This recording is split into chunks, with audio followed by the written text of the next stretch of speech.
বন্ধু বানাই দেশে কে আমায় ভালোবাসে এই দিনে থাকে যে আশা রাতে যে ঘুম আসে না। আচ্ছা এখনো কি আমার দিদি ভাই নাকি বসে থাকবে? একটু কি নাচ হবে না? তোমরা সাইডে দাঁড়িয়ে নাচতে পারো, কেউ কিছু বলবে না, ঠিক আছে?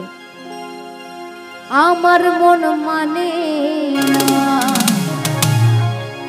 অন্তর জ্বালা সহে না।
অসংখ্য অসংখ্য ধন্যবাদ জানাই সকলকে।